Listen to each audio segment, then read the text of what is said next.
Welcome back to Unit 6. Today is the last set of notes in Unit 6. We're going to be putting it all together. We're going to be looking at 4 different ways to represent the same type of function or linear equation, and we're going to go ahead and get started with that right now.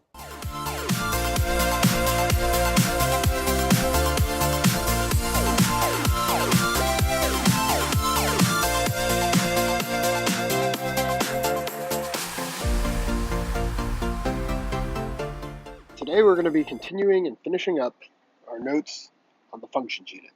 Today we're going to be taking a look at 4 representations. It's the different ways that we can represent a function. We've talked about all of them before, but we're going to conclude by showing you how you can take one representation and turn it into all the other different types of representations. Let's take a look at some vocabulary terms. So remember, we were going to continue to look at the relationship between 2 variables, so the relationship between x and y. The 4 ways that we will represent a relationship are with an equation, a table, graph, and words. We've talked about all of these individually throughout this unit, but today we're going to put them all together. Let's take a look at example A. All right, let's take a look at example A. Example A says each box shows a different representation of a relationship or a function. Complete the boxes. So the graph is blank, the equation's blank, the table's blank, and they gave us a word sentence. So we have to take our word sentence and turn it into the other 3. So the word sentence says that Lena has $2 in her piggy bank. Each week she adds 50 cents. Let W, the number of weeks that have passed, and A, the amount in her piggy bank. So I could start by creating any of the other 3 representations based off the words that I have. But I want to make it easier on myself, so I'm going to start by using the equation. Then once I've got the equation figured out, using translating, then I can know what to plug into my table, and then finally to graph it. So it says that A is the amount of her piggy bank, and that's the thing that's going to get changed as she puts money in her piggy bank. So that's my dependent variable. My independent variable is W, the number of weeks that are going to pass. So when I'm going to set up my equation, I'm going to say that the amount that she has in her piggy bank is equal to the $2 that are already in there, plus 50 cents every week, or 0.50 times W. That way, whenever I plug a number in for W, I'm going to multiply it times 50 cents and add $2, and that will tell me how much money is in her bank account. So looking at my table, I have 0 number of weeks to start, then 1, 2, 3, 4, and 5. So when I go ahead and I plug in 0 weeks, 0 times 0.50 is 0. 2 plus 0 is 2. So I know that when 0 weeks have passed, there'll be $2 in her piggy bank. And that makes sense. She hasn't had any time to put any money in her piggy bank to change the amount total. So there's going to be $2. Go ahead and pause the video now, fill out the rest of the table, and press play when you're done.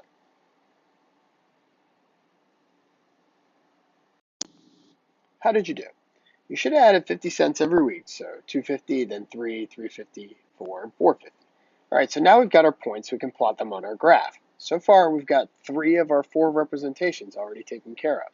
So when it's 0 weeks, I know it's $2, so I'm going to take my dot and put it at 0, 2. At 1 week, it's $2.50, so that's going to be 1 week, and between the 2 and the 3.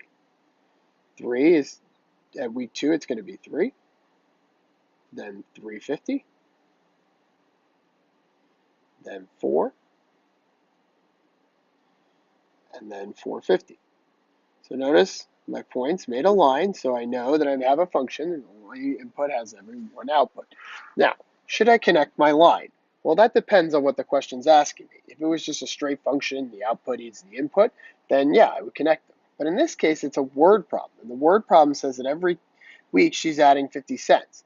So I'm not going to connect them because that's not going to be she's not going to be putting in money a little bit over the 2 weeks. At the end of the week, she drops 50 cents in. Boom, that's it.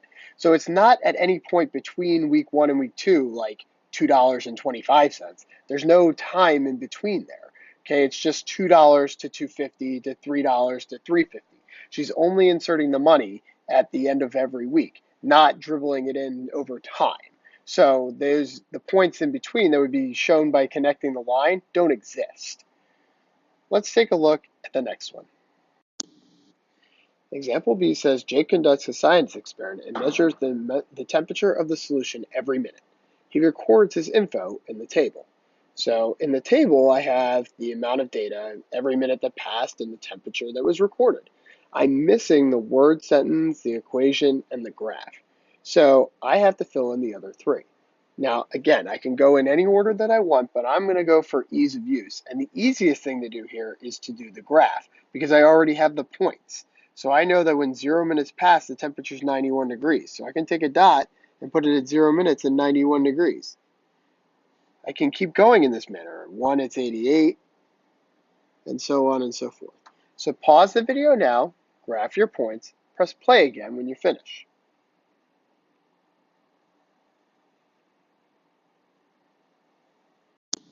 How'd you do? Do you have all your points on your graph? Now, the question is, do we connect this one with a line? Now, because it's temperature and it's dropping over time, again, just like the last time where they were dropping money in the bank every week, this is a little bit different because the temperature's falling. It doesn't just automatically go from 91 to 88 with nothing in between. It has to fall from 91 to 88. So there is a line that's going to connect all these points. And you're going to want to have an arrow at the end because it's going to continue to drop. Unless you do something to the experiment to cause the temperature to stop or neutralize, it's going to continue to go down. So we're going to draw an arrow pointing down. Now we have two of our solutions. We have our table and we have our graph. The next thing that's the easiest thing to talk about is the word sentence. We can take a look at the table, figure out what's happening, and just explain it in words. And taking a look at my graph, it looks like the temperature is going down. And if I look at my table, the temperature is going down. And let's see how much it's going down by. Every minute it appears to be going down by 3 degrees. So we have to write something to that effect. So I'm going to write, the temperature is 91 degrees at the start. Every minute it decreases by 3 degrees. Now, is this the only way that you can write this? Absolutely not. But it is a way that makes sense. Since the temperature is 91 degrees every minute, it decreases by 3%. You could say it goes down, not percent degrees. You could say it goes down by 3 degrees, something to let us know that it's going down. So now that I've got the word sentence, writing the equation is pretty easy. So I know that I'm going to have the variables that are on the graph, temperature for T and minutes M. So the temperature is going to be affected by the time. So the temperature is equal to the 91 degrees that it starts at minus, right, because we know it's going down 3 degrees, that's where the 3 comes from, every minute. So no matter what number I plug in there, I'm going to multiply it by times 3 and subtract it from 91, and that should tell us the temperature of the solution. Let's move on to the next one. All right, problem C says, Ben went bowling with his friends. He rented shoes and then paid for each game he played.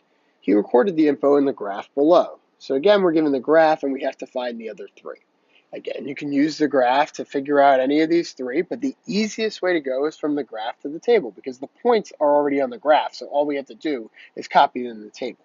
So looking at the first point, it's at 0, 4. So I know when there were 0 games, because games is across the bottom of the x-axis, that's what the graph tells us, and the cost of bowling is the y, because that's across the side, I know that that's going to be 4. So then when there were 0 games played, it cost them $4. When there was 1 game played, it cost him $10. So I'm going to put a 10. When there were 2 games played, it cost him 16. When there were 3 games played, it cost him 22. And when there were 4 games played, it cost him 28. So now we've got both our table and our graph. So now we can figure out either our word sentence or our equation. I'm going to again go with the word sentence. I think that's the easier thing to figure out. And then we can take our words and make it an equation.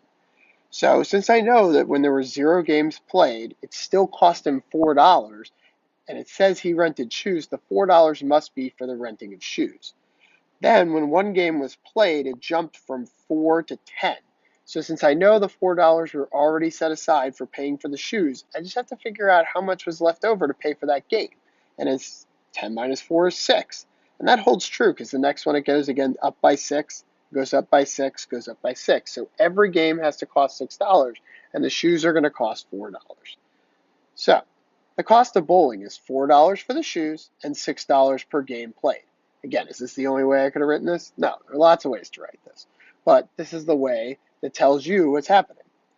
So our equation, we know is C is going to be Y, so we know the cost is going to be dependent on equaling $4 for the shoes plus 6 times G, G standing for the number of games. So we plug in any number of games, multiply it by 6 and add 4, that'll tell us the cost of the bowling trip. Let's take a look at the next one. Example D says the amount of money in Nora's lunch account is represented by the equation shown. So I've given the equation this time, and I have to figure out the other three. So the equation is 30 minus 4D equals A. We're talking about her lunch account. Now, if I look at my graph, it's not filled in, but I can know the y-axis is the amount on the lunch account, the A, and the D, or the number of days, is the X across the bottom. So I already know that the independent variable is days, and the dependent variable is the amount of money on the lunch account. So I'm going to start by writing the word sentence because I think that's the easiest way to go. Of course, the table is just as easy. We could picture a bunch of X's, plug them in, and figure out what the Y's are. The only one that would be really challenging to do without a table is to make the graph. So I'm going to start with the words, then go to the table, then go to the graph. So in this case, I know it's 30 minus 4D. So I know the amount of money starting the account is $30. And I'm going to be subtracting the minus sign, or taking away 4 times D, or the number of days, so $4 every day, and that will give me the total amount in my account. So now I just have to write that down in words. So Nora has $30 in her lunch account, and she spends $4 every day. Again, you could say that Nora has $30 in her account, and it decreases $4 every day. That's two different ways to say the same thing. There's more than one way to translate something. So now that I've got my words, I'm going to start by making my table.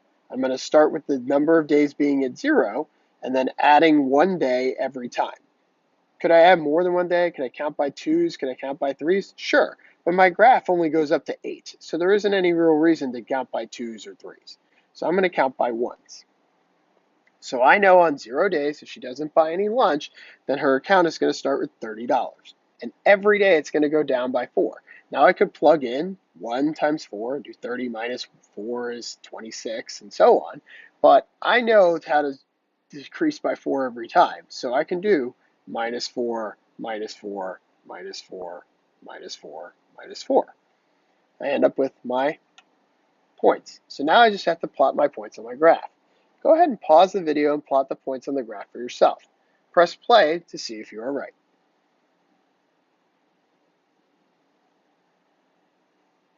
Okay, you should have your points on the graph. Now again, should we be connecting these with a line? So just like the problem where she was putting money in her bank account, money is not going to be disappearing from her account over time and then all of a sudden it's $4 less. What's happening is that she's taking away $4 every single day. So there's no amount of time between day 1 and day 2 where her account is like, $2 less. And she loses $4 every day. So we don't need to connect the dots in this situation. Let's take a look at the next one. Okay, example E says each box shows a different representation of relationship or function. Complete all the boxes. So in this case, we've run out of fancy word problems. We're now just down to straight algebra. So it says the output is 2 less than 3 times the input. Luckily, I took the translating, so I know exactly how to do this. Now, again, I could go in any order that I want, but I think going with the equation is going to be the best way to go. So I know the output is y. I know is means equals. 2 less than, so I know that's going to be minus 2, and the less than is going to cause the minus 2 to go to the back, and 3 times the input is 3 times x.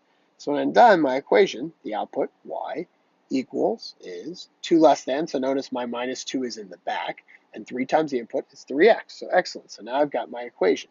So going from there, I can take any number of my points and put them in my graph. Now, my graph only goes up to negative 10 and positive 10, so I'm going to pick x's that fall in that range. So I'm going to take my negative 2, I'm going to take 0, I'm going to take 3, and I'm going to take 4. Are those the only numbers I'm going to choose? No. I'm definitely going to choose 0. That's an easy one. But all the other ones are kind of up for grabs. So now I'm going to plug in my negative 2. 3 times negative 2 is negative 6. Negative 6 minus 2 is negative 8. 0 times 3 is 0. 0 minus 2 is negative 2. 3 times 3 is 9. 9 minus 2 is 7. 4 times 3 is 12. 12 minus 2 is 10. Excellent. I've gotten all of my points. So now I'm going to plot my points on my graph.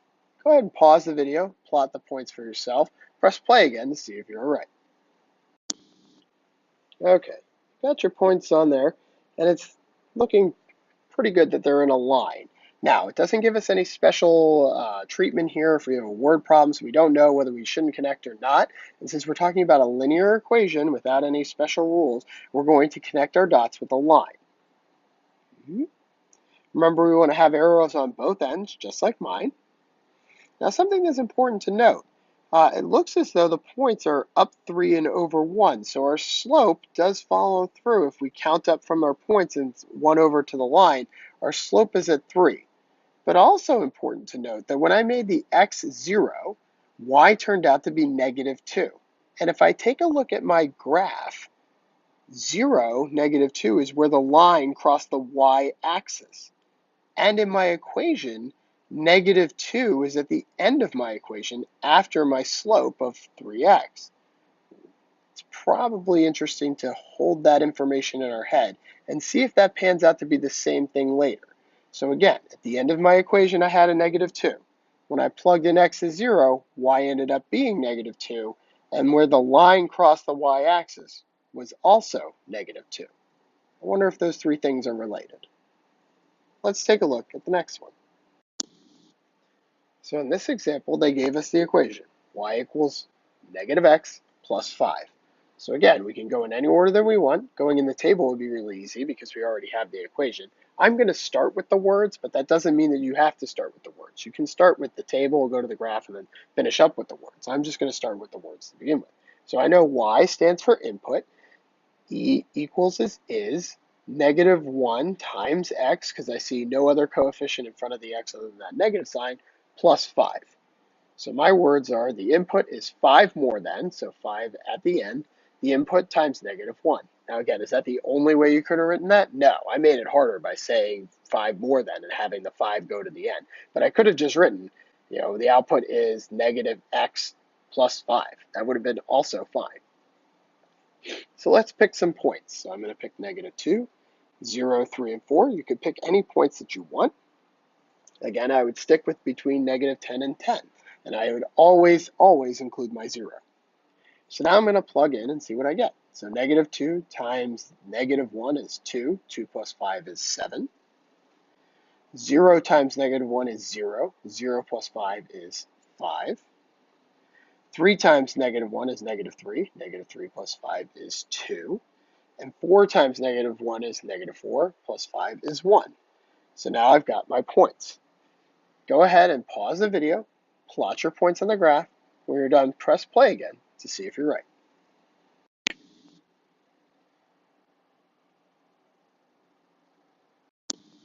Good, so it looks like all of my points are in a line. And since, again, I have no special rule telling me I shouldn't draw a line here, I'm going to draw a line connecting my points with arrows at the end. Now, remember from the last slide, we talked about how negative 2 is all the same on all of those. Let's see if the same thing holds true here. So in the equation, it ends with plus 5. In my table, 0, when x is 0, y is 5. And 5 is where the line crosses the y-axis. That seems to be true every time that I do this. So the y-intercept is always going to be at the end of my equation. So in the last one, negative 2 is at the end of my equation, and that was the y-intercept. And in here, positive 5 was at the end of my equation, and again, it was the y-intercept. That would be an easier way to write the equation. If I knew the y-intercept every time, I knew that the end of my equation would be whatever the intercept was. Let's take a look at the next one. All right, this time they gave us the table. And this is going to be the hardest one to do. We have the table, we don't have an equation, we don't have a word sentence, and we don't have a nice word problem to tell us what's happening. So the first thing I'm going to do is graph the points. It's just the easiest thing to do because I have the points already there. So I know that 0 is at negative 1. I know 5 is at 9. 3 is at 5. And negative 3, 7.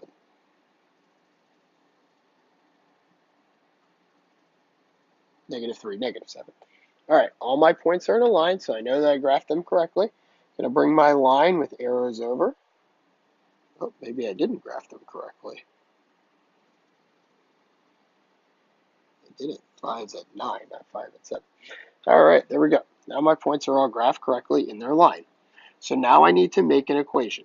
I can do this one of two ways. I can either take a look at what's happening between my x and my y and attempt to determine a relationship. Or I can cut out a bit of the headache by knowing what the y-intercept is. So in this particular case, the y-intercept is 0, -1. I know that because it's in my table at 0, -1, and I see that it crosses the y-axis in my graph at -1.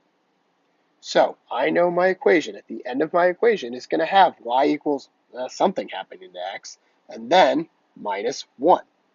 So now if I know I'm going to be subtracting 1 at the end every single time, so if I take my 5 and I multiply or divide it by something, and then subtract 1, how do I end up with 9? Well, let's see. 5 times 3 is 15, minus 1 is, not 9. 5 times 4 is 20, minus 1 is, not 9. 5 times 2 is 10, 10 minus 1 is 9. Okay, it works for that one. Let's see if it works for the other ones. 3 times 2 is 6, 6 minus 1 is 5. 0 times 2 is 0, minus 1 is -1. -3 times 2 is -6, minus 1 is -7. So I know that every single time I'm multiplying by 2 and subtracting 1. Perfect. Now I know my equation, and I can just turn that into words. I want you to pause the video now, see if you can come up with your own words, press play again to see if you're right.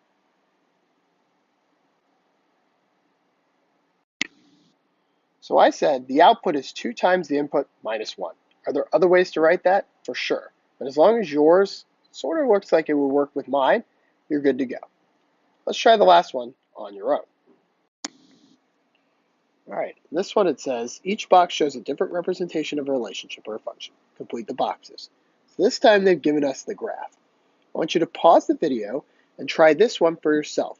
I will give you the hint that you should go from the graph to the table, but after that, how you work it is up to you.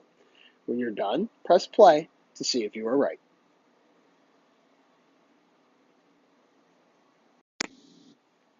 Okay, how'd you do? Now, your table and mine should match, but the way that you wrote the words could be different. Of course, the equation y equals -4x should be the same no matter how you wrote the word sentence. Now notice that the line crosses through 0, 0, and there is nothing at the end of our equation for our y-intercept, because our y-intercept would essentially be +0, but we're not going to write that because we don't write +0. This concludes our notes on 4 representations. If you're done, go ahead and turn off the video and start the multiple choice paper. If not, feel free to watch any of the slides again. If you like this video, throw us a thumbs up. If you loved it, throw us a sub. Thank you for watching this video on functions. If you like this video, go ahead and throw us a thumbs up. If you love this video, go ahead and throw us a sub, and we will catch you in the next one.